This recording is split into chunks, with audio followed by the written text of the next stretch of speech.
Numa entrevista à Euronews, o chefe dos assuntos humanitários da ONU, Tom Fletcher, afirmou que o Conselho da Paz, apoiado pelo presidente dos Estados Unidos, Donald Trump, não é uma alternativa às Nações Unidas. The White House, when I talk to them, are very clear that the Board of Peace is not an alternative to the UN. And certainly the other countries that have joined it have been absolutely categoric that this is not meant to replace the UN. We're still here. Fletcher afirmou que a situação humanitária no Médio Oriente está a agravar-se, destacando que a entrega de ajuda humanitária é cada vez mais difícil e perigosa. Com as forças israelitas a avançarem para o interior do sul do Líbano, o responsável das Nações Unidas alertou que o país poderá em breve enfrentar uma crise comparável à de Gaza. I do fear that. I mean, in fact, I fear that because that's what we're hearing from some Israeli ministers right now who are speaking in increasingly belligerent language about what they plan to do to Lebanon. One really interesting development in the last couple of weeks is that for the first time the Lebanese government themselves are calling for direct negotiations with Israel, which hasn't happened in the past. And so there's potential here to reset the relationship in the region. But the path to that is through dialogue and diplomacy and not through more brutal violence. Fletcher afirmou que há dezenas de milhares de deslocados no Líbano, descrevendo a situação como muito sombria. Um navio de gás russo está à deriva no mar Mediterrâneo há quase 2 semanas, representando uma grave ameaça ambiental. O enorme navio-tanque de 277 metros, enegrecido pelo fogo, está à deriva desde as explosões de 3 de março, quando a tripulação o abandonou. Moscovo alega que o navio, parte da frota fantasma sujeita a sanções, foi atacado por drones navais ucranianos. De acordo com relatos russos, as explosões continuam a bordo e foram detectadas fugas de gás. A inclinação do navio também está a aumentar e estão a deflagrar pequenos incêndios localizados. Os tanques ainda contêm cerca de 700 toneladas de combustível e grandes volumes de gás natural, criando um risco elevado para uma catástrofe ambiental. Os ambientalistas alertam que uma fuga ou explosão poderá causar danos a longo prazo numa das regiões com maior biodiversidade do Mediterrâneo. A porta-voz do Ministério dos Negócios Estrangeiros russo, Maria Zakharova, afirmou que Moscovo mantém a situação sob controlo, mas alertou que o direito internacional atribui a responsabilidade pela prevenção de uma ameaça ambiental aos Estados costeiros.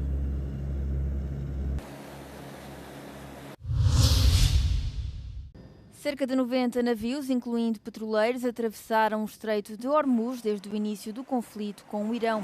O país exportou mais de 16 milhões de barris de petróleo desde o início de março, de acordo com dados marítimos e comerciais, apesar da via navegável estar fechada e de o Irão afirmar que vai atacar os petroleiros que tentarem atravessar.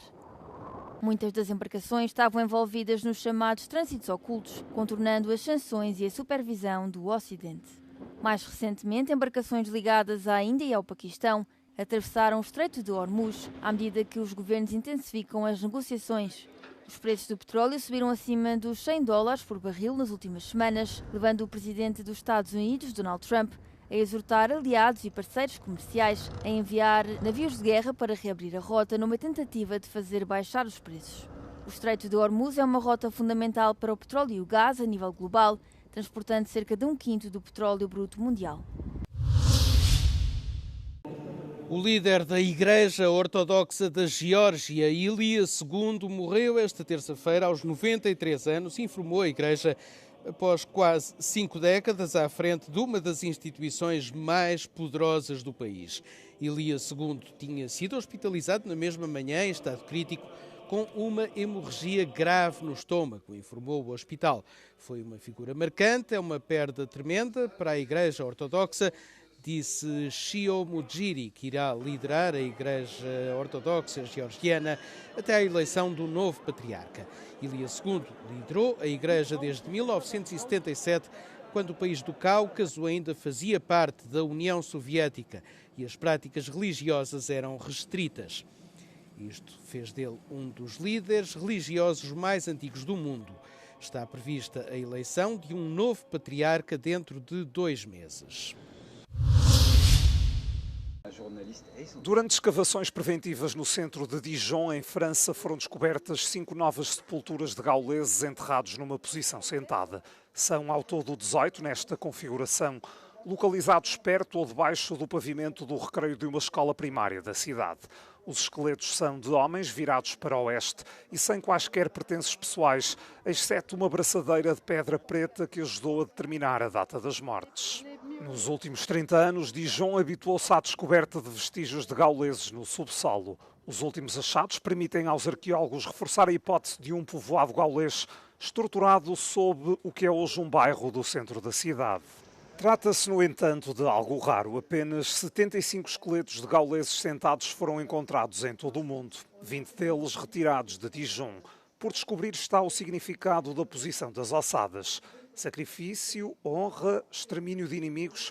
Para já os arqueólogos não se inclinam para qualquer teoria.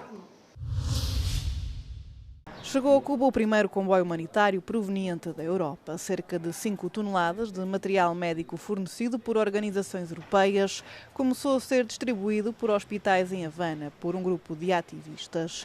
O já debilitado sistema de saúde cubano, pautado por escassez de material, pessoal e medicamentos, foi levado à beira do colapso após o bloqueio petrolífero imposto pelos Estados Unidos. Nosotros, en este caso, vemos este donativo como algo muy valioso, porque son insumos y medicamentos que no tenemos en este momento y que tenemos una intención de que por parte de quien nos bloquea y quien nos realiza el cerco energético, de que no lo tengamos. Por lo tanto, eso repercute en el paciente.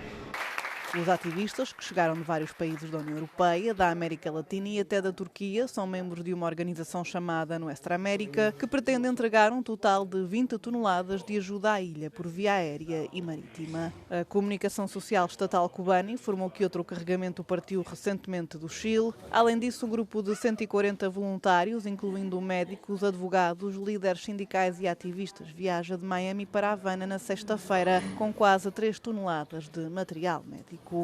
Cuba encontra-se numa crise económica prolongada desde o início da pandemia da Covid-19. A situação frágil foi agravada pela suspensão dos carregamentos de petróleo venezuelano em janeiro. Dezenas de cães e gatos chegaram a Atenas com os seus donos num voo especial que trouxe de volta gregos que estavam no Médio Oriente e que não conseguiam sair por causa do conflito. Os animais de estimação saltaram de alegria ao saírem das caixas de transporte enquanto os donos se mostraram ainda mais comovidos. To me, my cat is my family. There is no chance I'm going to leave him behind. And right now, the airlines that serve the United Arab Emirates they don't accept pets because of the situation. They don't accept pets in cabin, and they didn't accept pets in cargo. There are limited spots for pets in cargo, and they only opened that late last week, so it is very, very difficult to fly out the country with your pet. O voo foi adiado devido a ataques com drones perto do aeroporto de Abu Dhabi. Realizou-se com 101 passageiros e 45 animais de estimação a bordo. Τα ζώα μας δεν είναι αποσκευές, είναι μέλη των οικογενειών μας και αυτό η ελληνική κυβέρνηση σήμερα το έκανε πράξη. Ζώα και άνθρωποι ήρθαν στην Ελλάδα με ασφάλεια.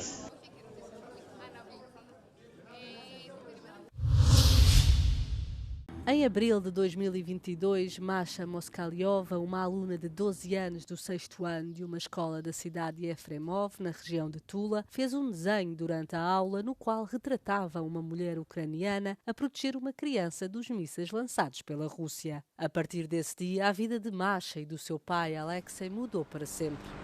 Alexei foi alvo de um processo administrativo por desacreditar o exército, ao qual se seguiu um processo criminal por desacreditação repetida. Masha foi enviada para um centro de reabilitação. O pai tentou fugir e foi ilegalmente detido na Bielorrússia, espancado e extraditado para a Rússia, onde foi condenado e enviado para uma colónia penal. Após a sua libertação e o reencontro com a filha, Alexei percebeu que já não podiam viver na Rússia. Com a ajuda da organização não-governamental In Transit, pai e filha conseguiram um visto humanitário e hoje vivem em Paris. То, что сегодня происходит в путинской России, я хочу подчеркнуть, не просто в России, а именно в путинской криминальной преступной России. Такого не было даже при Советском Союзе, хотя я далеко не сторонник Советского Союза. Если бы мне сказали на тот момент, что ждет меня и моего отца в будущем, думаю, я бы все равно это нарисовала, этот рисунок. Вы знаете, находясь в колонии, в заключении, изначально я не планировал уезжать из России вообще. Но находясь в колонии, дважды приезжали сотрудники ФСБ, допрашивали меня. И в конце беседы всегда говорили, что мы тебя не оставим в покое, даже после того, как ты выйдешь на свободу. Мы будем к тебе наведываться, приходить, смотреть, осматривать твои записи в компьютере, в соцсетях, смотреть комментарии, вызывать к себе на беседы профилактические. Работы мы тебе хорошие в своем городе не дадим. Предпринимательством заняться то же самое мы тебе не дадим. То есть они дали понять, что они будут меня преследовать до конца жизни. И меня не так волновала моя судьба, как волновала, конечно, судьба дочери, потому что ей надо докончить школу, получить образование. Я так понял, что и будущего у нее тоже здесь не будет. И я больше скажу, что если у людей есть возможность в России у кого-то уехать за границу, перевести свою семью, это нужно делать при первой возможности. И забирать детей из школ, переводить на дистанционное обучение. Потому что в российских школах нет образования. Там есть пропаганда.